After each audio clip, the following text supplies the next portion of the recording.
নমস্কার, সুপ্রভাত আমার বন্ধুরা, যে যেখানে আছো নিশ্চয়ই ভালো আছো। আর আমি তো ভীষণ ভালো আছি। আর দেখতেই পেয়েছো, আমি এর আগের ব্লগে দেখিয়েছি আমি বাপের বাড়ি এসেছি। আর এটা হচ্ছে আমার বাপের বাড়ি ওঠান। আর নানা রকমের গাছপালা সব লাগানো আছে, ফুল গাছ মা লাগিয়েছে। তো আজ হচ্ছে অশোক ষষ্ঠী, তাই মা সকাল সকাল কাজকর্ম সেরে পুজোও করা হয়ে গেছে, মানে বাড়ির পুজো। তো এরপরে যাবে মন্দিরে পুজো দিতে। আর অশোক ষষ্ঠী আমার বাপের বাড়িতেও আছে আর আমার শ্বশুর বাড়িতেও আছে। আর এখানে কাকিমা ফুল পাড়ছে। কাকিমার এখনও বাড়ির পুজো করা হয়নি। আর এখানে ভাই আর রোহিত খেলা করছে। রোহিতের তো এখন ভীষণ খুশি, মানে মামার বাড়ি, নিজের বাড়ি। তো মা আর আমি যাচ্ছি এখন মন্দিরে, ব্রাহ্মণ চলে এসছে। তো আমিও স্নান করে নিয়েছি, মা তো আগেই করে নিয়েছে, পুজো করছিল। আর আমার রান্না অর্ধেক হয়ে গেছে, এখনও বাকি আছে। এই জামাটা কিন্তু নতুন পরলাম, এখানে এসে সবই নতুন পরছি। তো চলো মন্দিরটা তোমাদেরকে দেখাই, ঠিক আছে? এটাই হচ্ছে মা মনসা দেবীর মন্দির। আর আমাদের বাড়ির সামনে এখানেই সব পুজো সব দেয়া হয়। তো দেখো সবাই এসছে পুজো দিতে, যারা সব অশোক ষষ্ঠী করে। আর অশোক ষষ্ঠীটা সবারই থাকে, দেখবে নীল ষষ্ঠী সবার না থাকলেও অশোক ষষ্ঠী সবার থাকে। আর এই ফার্স্ট টাইম আমি আমার বাপের বাড়িতে অশোক ষষ্ঠী পালন করছি, না হলে আমি মুম্বাইতে থাকি যেহেতু, তখন ওখানেই করা হয়। আর এখানে এসে তো ভীষণই ভালো লাগছে। এখন পুজো হচ্ছে, এখানে দাঁড়িয়ে আছে। মা চলে গেল, হাতের মাঠটা এখনো গড়াবে আর কি, ওই জন্য মা চলে গেল। আর সবাই বসে আছে, দেখো এখানে পুজো হচ্ছে ভেতরে।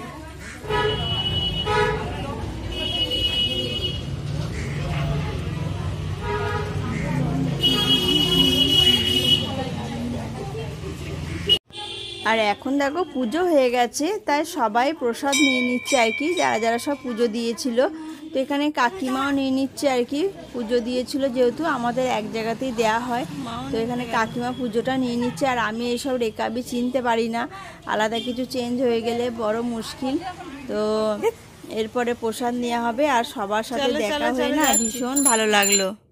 আর দেখবে বাপের বাড়ি বলো আর শ্বশুর বাড়ি বলো, নিজের বাড়ির লোক ছাড়াও পাড়ার যারা কাকিমা, বৌদি, দাদা, ভাই থাকে, তাদের সাথে দেখা হয়েও ভীষণ ভালো লাগে। তো চলো পুজো হয়ে গেছে, কাকিমা প্রসাদ নিয়ে নিয়েছে। তো একটু এরপর প্রসাদ নিয়ে জল খাবো। আর মা বানাবে সুজি। তো মা বলছো তুই কী করে সুজি বানাস আমাকে বল, তাহলে আমি সেইভাবে সুজি বানাবো। সবার সাথে দেখা হলো, ভীষণ ভালো লাগছে। বলছে কেমন আছিস কেমন আছিস, সবাই জিজ্ঞেস করছিল, ভালো লাগছিল সবাইকে এতদিন পর দেখলাম। দেখে চলে দরজা খোল বাবা। কি করছিস? রোহিতকে ওয়াচম্যানের দায়িত্ব দেওয়া হয়েছে, দরজা খোলা। আর আমার মা এখন ওই কলার ভেতরে ওই কি অশোক ফুল এসব ভেতরে ভরতে হবে, ভরে খেতে হবে আর কি। তো এটা আমার ফার্স্ট টাইম। তো অশোক ষষ্ঠী আমি করি ওখানে মুম্বাইতে, কিন্তু এইসব নিয়ম করা হয় না, যেহেতু আমি অশোক ফুল পাই না, ওই জন্য প্রসাদ পুজো দিয়ে খেয়ে নিই আর কি। এই যে মা বানিয়ে দিচ্ছে সবার, মানে আমি, কাকিমা আছে দুটো, মায়ের সবার। আর এখানে আমার বাবা গীতা পাঠ করছে। এখানে মা রেডি করছে সব কিছু, আর ওখানে বাবা গীতা পাঠ করছে। বাবা আমাকে বকেই যাচ্ছে, আমি বকছি বলে। আর এদিকে ফ্যানটা আমাদের খারাপ হয়ে গেছে, মানে ওই কি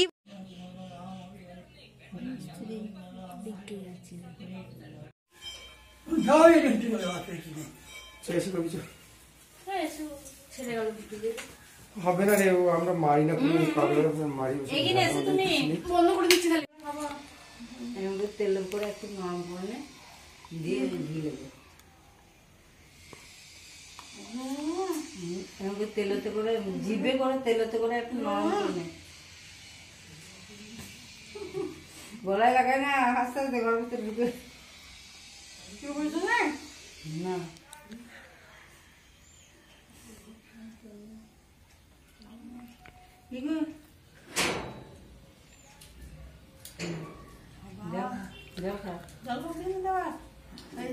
জলটা খাওয়া যদি লাগিয়ে যায় গলা, কত কষ্ট করে এদিকে গলাতে জল দিলাম।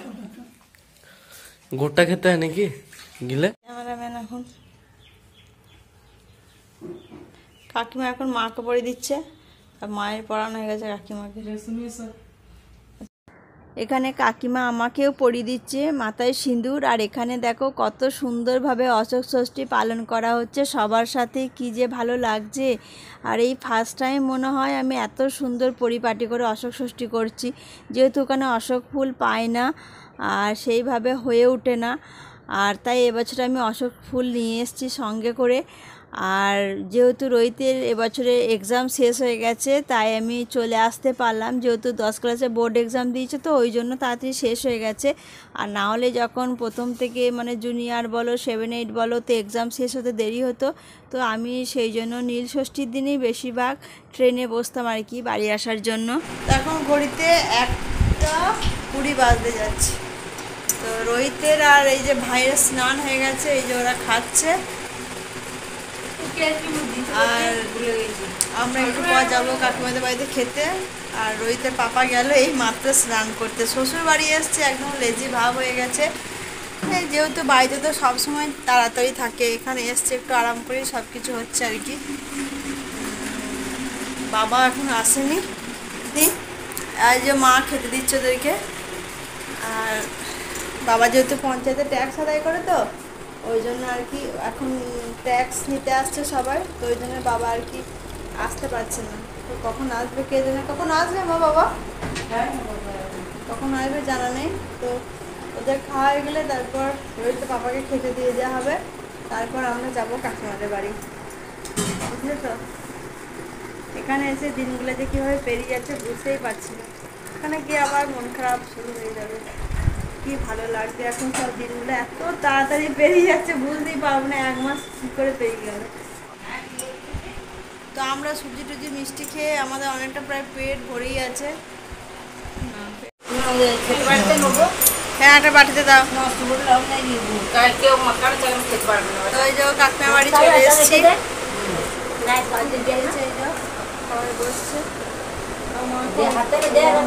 জায়গাটা দে, আমি খেতে পারছি না। খেতে পেয়ে ওই ইয়েতে দে, আমার হাঁড়িটাই দে।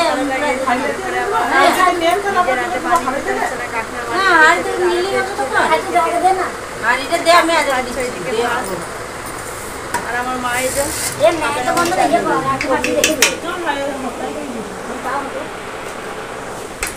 একদম রেডি করে দিয়েছে সাজিয়ে, বেগুন ভাজা, বাঁধাকপির তরকারি, আলু ভাজা আর ডালিয়া। এই যে আর একটা কই কাকিমা রেখেছে সাজাচ্ছে আর একটা। এখন অনেকটাই রাত হয়ে গেছে, প্রায় 8:30 9টার কাছাকাছি বাজছিল। তো দুপুরে কাকিমার বাড়ি থেকে খেয়ে আসার পর একটু ঘুমানো হয়েছিল, তারপরে ওই বিকেলে বেরিয়েছিলাম, সবার সাথে গল্প এসব হয়েছিল। আর কাকিমার ডালিয়াটা বানিয়েছিল ভীষণ সুন্দর, আর আমার ডালিয়া ভীষণ ভালো লাগে। আর এখানে যেহেতু আজকে অশোক ষষ্ঠী তাই এখানে লুচি আর ঘুগনি হচ্ছে, সাথে মিষ্টি আছে।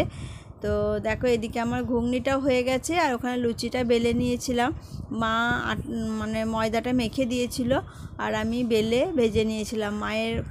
আমার মায়ের কোমরে আর কি যন্ত্রণা করছিল ভীষণ পায়েতে, যেহেতু মা পড়ে গিয়েছিল তো একবার, তখন থেকে আমার মা বেশি হাঁটাচলা করলেই যন্ত্রণা শুরু হয়ে যায়, তাই আমি লুচিগুলো ভেজে নিয়েছি। আর শেষের দিকে অবশ্য মা অল্প কয়েকটা ভেজেও নিয়েছিল। আর এখানে খাবার সময় হয়ে গেছে তাই মা সবাইকে দিয়ে দিচ্ছে আর কাকিমাকেও দিয়ে আসবে আর কি, তার জন্য রেডি করে দিচ্ছে। গরম পড়েছে, আমি ওই জন্য চুড়িদারটা চেঞ্জ করে শাড়ি বলছি নাইটি পরলাম। আর এই যে মা এখানে কাকিমাকে দিচ্ছে, নিয়ে যাবে। আর আমার লুচিটা না ওই ফোন করছিলাম বোনের সাথে, গল্প করতে করতে আর কি ভেজেছি, লাল হয়ে গেছে। ময়দা লুচি তো এত লাল লাল করে ভাজে না, সাদা হয়, কিন্তু কি আর করব, ভাজা হয়ে গেছে। হ্যাঁ তো ওই জন্যই দেরি হয়ে গেছে, এই গল্প করতে করতে একদিকে কান্না ফোন নিয়েছে একদিকে ভাজছিলাম, ওই জন্য হয়ে গেছে। তো চলো কাকিমাকে দিয়ে আসি গা, তারপর আমরা একটু পর খাওয়া দাওয়া করবো। প্রচন্ড গরম, বলো মা কি গরম। আমি তো লুচি টুচি ভেজে একটু উঠোনে গিয়ে বসলাম আর মা আবার বাসনগুলো ধুলো, একটু পর খাওয়া দাওয়া করবো। আর রোহিত গেছে, রিজুম আমাদের বাড়ি গেছে, চলো দিয়ে আসি গা। জামাই একদম চেটে চেটে খাচ্ছে যে, ঘুগনি খুব টেস্ট হয়েছে নাকি? হ্যাঁ আচ্ছা তাই নাকি, কিন্তু ঘুগনি তো আমিই বানালাম। আমার হাতে খেয়ে খেয়ে স্বাদ বিগড়ে গেছে শেষ। আচ্ছা ভালো বলেছিস তো তুই। লুচি ঘুগনি আর এই যে একদম রসগোল্লা, গরম গরম ছিল, ঠান্ডা হয়ে গেছে, সন্ধ্যাবেলায় খাওয়া হয়েছে।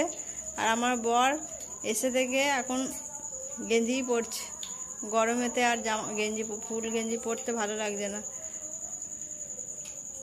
এখানে যে বাবা খাচ্ছে, বাবা সুগারের পেশেন্ট, তাই একখানাই মিষ্টি দেওয়া হয়েছে, তাও রসটা নিংড়ে দেওয়া হয়েছে। এখানে এই যে মা আমাকে দিচ্ছে, এখন শুরু করেনি। এই যে আমি একটাই লুচি খাবো মা।